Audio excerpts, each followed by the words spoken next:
నమస్తే అండి, నేను రజా. సుడిగాలి సుధీర్ గోట్ అని చెప్పేసి ఒక సినిమా అయితే చేశాడనమాట. ఆయన సినిమాకి ఆయనే ప్రమోషన్స్కి రాలేదు. దీంతో సుడిగాలి సుధీర్కి తలపొగరు ఎక్కువైంది, బలిపు ఎక్కువైపోయింది. ఒకప్పుడు తింటాకు కూడా తిండి లేదని చెప్పినటువంటి సుడిగాలి సుధీర్ ఒక్కసారిగా రెమ్యూనరేషన్లు పెంచేసుకొని కోట్లు సంపాదిస్తా, ప్రొడ్యూసర్లు అంటే లెక్కలేదు అని చెప్పేసి చాలామంది రకరకాల కామెంట్లు అయితే చేస్తున్నారు. ఒక ప్రొడ్యూసర్ గారు, ఆ గోట్ సినిమా ప్రొడ్యూసర్ ఎవరైతే చంద్రశేఖర్ గారు ఉన్నారో ఆయన మాట్లాడిన తర్వాత అసలు గ్రౌండ్ రియాలిటీ ఏంటి, అసలు ఏం జరిగింది. ఫస్ట్ థింగ్ ఏంటంటే ఈ సినిమాని ఎప్పుడో 2 సంవత్సరాల క్రితం స్టార్ట్ చేసినారు అనమాట. 2 సంవత్సరాల క్రితం స్టార్ట్ చేసినారు ఈ గోట్ అనే సినిమాని. అయితే ఏంటంటే ఈ గోట్ సినిమాని స్టార్ట్ చేయాలంటే ఫస్ట్ ఒక డైరెక్టర్ కావాలి. డైరెక్టర్ కథ రాసుకుంటాడు, స్టోరీ అంతా తీసుకొని వచ్చిన తర్వాత యాక్టర్కి చెప్తాడు ఇదని చెప్పేసి ఆ తర్వాత ప్రొడ్యూసర్ దగ్గరికి వెళ్తారు, సినిమా చేస్తారు. ఇది కాన్సెప్ట్ నడుస్తూ ఉంటుంది బేసిక్గా. కానీ ఇక్కడేం జరిగిందంటే సుడిగాలి సుధీర్కి వచ్చేసి ఈ డైరెక్టర్ ఎవరైతే ఇంతకుముందు ఎవరో నరేష్ కుప్పిలి అనమాట, ఈయన పాగల్ అనే సినిమా కూడా చేశాడు. ఈ డైరెక్టర్ వచ్చేసి సుడిగాలి సుధీర్కి వెళ్ళి స్టోరీ చెప్పడం అయితే జరిగిందనమాట. స్టోరీ చెప్పిన తర్వాత నచ్చింది సుడిగాలి సుధీర్కి. ఆ తర్వాత ఒక ప్రొడ్యూసర్ని ఎత్తుక్కున్నారు చంద్రశేఖర్ గారిని. సో అంతా సెట్ అయింది. సినిమా కొంతకాలం చేసిన తర్వాత 3 క్యారెక్టర్లు దీంట్లో గుర్తుపెట్టుకోండి. ఒక డైరెక్టరు, ఒక యాక్టరు, ఒక ప్రొడ్యూసరు. సో ఈ 3 క్యారెక్టర్ల మధ్య ముఖ్యంగా యాక్టర్ గురించి పక్కన పెడితే డైరెక్టర్కి ప్రొడ్యూసర్కి మధ్య విభేదాలు అయితే స్టార్ట్ అయింది. వివాదాలు అన్నీ కూడా స్టార్ట్. సో అందులో భాగంగా 1 సంవత్సరం క్రితం సినిమా స్టార్ట్ అయిన తర్వాత 1 సంవత్సరం పాటు షూటింగ్లు అయితే చేసినారు. 1 సంవత్సరం తర్వాత ఏం చేసినారంటే ఈ డైరెక్టర్ ఎవరైతే ఉన్నారో నరేష్ కుప్పిల్ని సినిమా నుంచి తీసేశారు బయటకు. దీంతో ఏమైంది, ఆ తర్వాత ఆయన ఏదో సీన్లు లీక్ చేసినాడంట. దాంతో వీళ్ళు ఫిల్మ్ ఛాంబర్కి వెళ్ళినారు. వాళ్ళు ఏమో పోలీస్ కంప్లైంట్ ఇవ్వమని చెప్పినారు. దాంతో ఈ వివాదం పెద్దదయ్యింది. ఆ తర్వాత ఈ సీన్లు లీక్ చేసినాడని చెప్పా కదా, పెద్దదైపోయింది. ఆ తర్వాత ఇది తీవ్ర స్థాయిలోనే పోలీస్ కంప్లైంట్ లాగా పోయింది.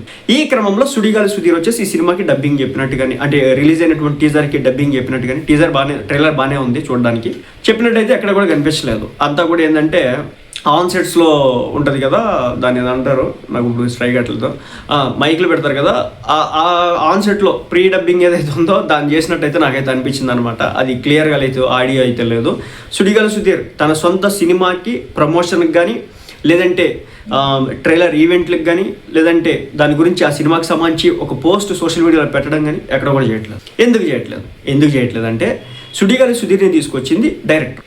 ఒక డైరెక్టర్ వెళ్ళి సినిమా స్టోరీ చెప్పినాడు. సినిమా స్టోరీ చెప్తే దానికి ఒప్పుకున్నాడు. ఆ తర్వాత వీళ్ళు ప్రొడ్యూసర్ని ఎత్తుకొని ఉంటారు. ఇక్కడ ఒక డైరెక్టర్ చెప్పినటువంటి మాట, అంటే నేను నీకు సినిమా తీసుకొచ్చాను కదా, నువ్వు ఈ విధంగా చేస్తావు అని చెప్పేసి అంటాడేమో అని చెప్పేసి ఆగిపోయినట్టున్నాడు బహుశా సుడిగాలి సుధీర్.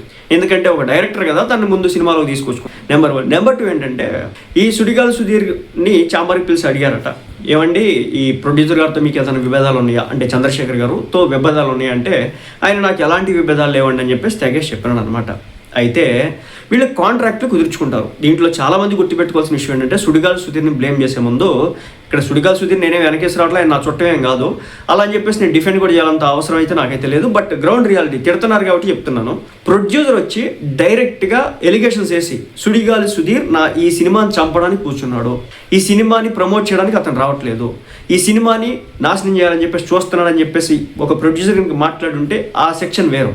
బట్ ప్రొడ్యూసర్ ఏం చెప్తున్నాడు, సుడిగాలి సుధీర్ నాకు మధ్య ఎలాంటి గొడవ లేదని చెప్పేసి ఛాంబర్లో కూడా మేము మాట్లాడుకున్నాం, మాకల్లా గొడవ ఉంది ఏంటంటే డైరెక్టర్కి ప్రొడ్యూసర్కి మాత్రమే, సో అంతే తప్ప సుడిగాలి సుధీర్కి మాకైతే లేదు అని చెప్పేసి చెప్పడం అయితే జరుగుతుంది. సుడిగాలి సుధీర్ ఎందుకు బయటికి రావట్లేదు, బేసిక్ వీళ్ళకి కాంట్రాక్ట్స్ ఉంటాయి అన్నమాట. మనం ఏదైనా బిల్డింగ్ వర్క్ చేస్తుంటే కాంట్రాక్ట్ ఎలా రాసుకుంటాం, లేదంటే ఏదైనా వ్యాపారం చేస్తుంటే కాంట్రాక్ట్ ఎలా రాసుకుంటాం, అలాగే వీళ్ళు ఒక సినిమా చేస్తూ ఉంటే కనుక దానికి సంబంధించి రాసుకుంటారు అనమాట. అంటే ఈ సినిమాకి సంబంధించి స్టోరీలు బయట పెట్టొద్దానో అదనో ఇదనో ఇలా రకరకాలుగా నడుస్తూ ఉంటాయి. ఇలాంటి క్రమంలోనే సుడిగాలి సుధీర్ కూడా వీళ్ళ మధ్య ఏదో నడిచే ఉంటుంది, రాసుకునే ఉంటారు.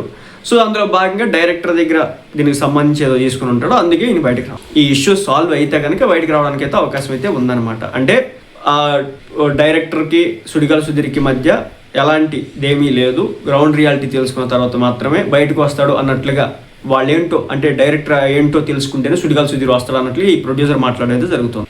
ఇక ఫైనల్గా అభిమానులు కొంతమంది సుడిగాలి సుధీర్కి సపోర్ట్ చేస్తారు. గుర్తుపెట్టుకోవాల్సిన విషయం ఏంటంటే సుడిగాలి సుధీర్ సపోర్టా అపోజా అంటే, ముఖ్యంగా సుడిగాలి సుధీర్ని తిట్టేవాళ్ళు ఇవన్నీ కూడా గుర్తించుకోవాల్సి ఉంటుంది. లేదు పొగిడేవాళ్ళు గుర్తుపెట్టుకోవాల్సిన విషయం ఏంటంటే, ఒక రెస్పాన్సిబుల్ పొజిషన్లో ఉండి ఒక సినిమాకి అన్నీ కూడా, ఒక యాక్టర్ అంటే మెయిన్ లీడ్ అంటే మామూలు విషయం కాదు కదా, తను అడిగినటువంటి రెమ్యునరేషన్ కూడా ఇచ్చినాడంట ప్రొడ్యూసర్, బడ్జెట్ కూడా పెంచినాడంట, ₹1 ఎక్స్ట్రా ఇచ్చాడన్నట్లు కూడా చెప్పడం అయితే జరిగింది. సో ఒక రెస్పాన్సిబుల్ పొజిషన్లో ఉండి ఒక రెస్పెక్ట్తో కూడినటువంటి వ్యవహారం చేయాల్సినటువంటి సుడిగాలి సుధీర్ ఎందుకు చేయట్లేదు అనేది కూడా తెరపైకి వచ్చింది. ఎందుకంటే తను అడిగినట్టే అంత చేశాడు. బట్ అలాంటప్పుడు నువ్వు రావాలి కదా. ఈ రోజున నువ్వు పైకి రావడానికి కారణం డైరెక్టర్లు, ప్రొడ్యూసర్లు. మరి అలాంటిది డైరెక్టర్ కంటే కూడా ముందు ప్రొడ్యూసర్ డబ్బులు పెడితేనే కదా ఒక ప్రోడక్ట్ బయటకు వచ్చేది. సో మరి అలాంటిది నీ సొంత సినిమాకి కూడా నువ్వు బయటకు రావట్లేదు అంటే మరి నేనేమనాలి సుడిగాలి సుధీర్ అని చెప్పేసి అడగడం అయితే జరుగుతుంది అనమాట చాలామంది. అంటే ఇక్కడ కూడా ఒక కారణం అయితే ఉంది. నిజమే, కొన్ని కోట్లు ఖర్చు పెట్టి ఒక ప్రొడ్యూసర్ బయటకు వచ్చి సినిమాని చేస్తే దాంట్లో యాక్ట్ చేసినటువంటి మెయిన్ లీడ్ యాక్టర్ ఎవరైతే ఉన్నారో ఆయనే అపోజ్ చేస్తూ ఉంటే, ఆయనే దగ్గరికి రాకపోతూ ఉంటే కనుక మరి ఆ సినిమాని ప్రజలు ఎందుకు చూస్తారు?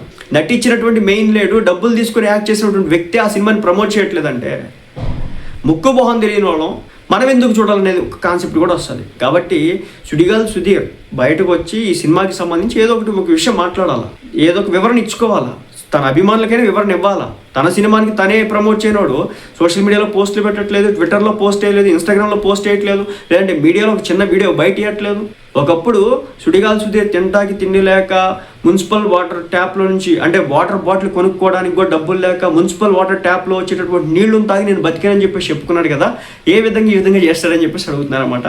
నేను 2 కోణాలు చెప్తున్నా. ఎస్, సుడిగాలి సుధీర్ లెక్క ప్రకారం బయటకు వచ్చి ఈ సినిమాని ప్రమోట్ చేయాలి. ఎందుకంటే ప్రొడ్యూసర్ డబ్బులు ఇచ్చినాడు, సో దానికి న్యాయం చేయాలా. తన సినిమాని ప్రమోట్ చేయడం ద్వారా తనకే క్రేజ్ పెరుగుతుంది, సుడిగాలి సుధీర్కే క్రేజ్ పెరుగుతుంది తప్ప ప్రొడ్యూసర్ మహా అయితే ఏమైతే లాస్ అవుతాడు. క్రేజ్ ఎవరికి? ఒక సుడిగాలి సుధీర్కే కదా. అదేవిధంగా డబ్బులు పెట్టినాడు కదా, నీకు రెమ్యునరేషన్ ఇచ్చినాడు కదా, నువ్వు బయటికి రావాలి కదా అనే కోణం ఇంకొకటి. సో ఇలా 2 కోణాలు అయితే ఉన్నాయన్నమాట. ఇంకా డిఫెండ్ చేసే వాళ్ళ విషయం చెప్పినా కదా, వాళ్ళకి ఉంటాయి అనమాట. ఏ అయితే రాసుకుంటారో మేబీ కాంట్రాక్ట్స్ అంటారు, లేదంటే ఏదో బాండ్ ఏదో ఉంటారు, మొత్తానికి అయితే రాసుకుంటూ ఉంటారు. దానికి సంబంధించినటువంటి లీగల్గా ఎలాంటి ఇష్యూస్ రాకుండా ఉండడం కోసం అని చెప్పేసి మరి దాంట్లో భాగంగా డైరెక్టర్కి సుడిగాలి సుధీర్కి మధ్య ఏమైనా జరిగిందేమో చూడాల్సి ఉంటుంది.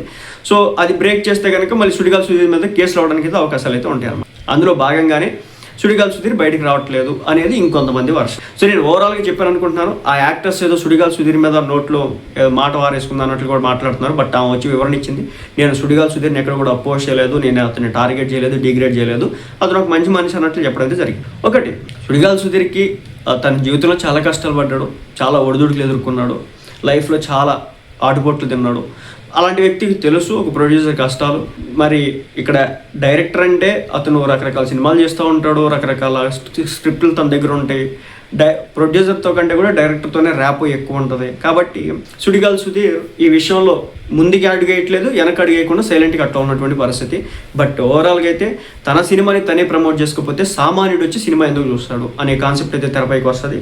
అలాగే ఆ ప్రొడ్యూసర్ని ఆదుకోవాల్సిన బాధ్యత కూడా మీ పైనే ఉంటుంది. ఎందుకంటే మిమ్మల్ని నమ్మి అన్ని కోట్లు ఖర్చు పెట్టి ఒక స్టోరీ తీసుకొచ్చి రోడ్ల మీద ఎంతమంది ఇబ్బంది పడుతూ ఉన్నారు, మీరు ఎన్ని ఇబ్బందులు పడ్డారు అనేది కూడా ఒకసారి చూసుకుంటే బాగుంటుంది.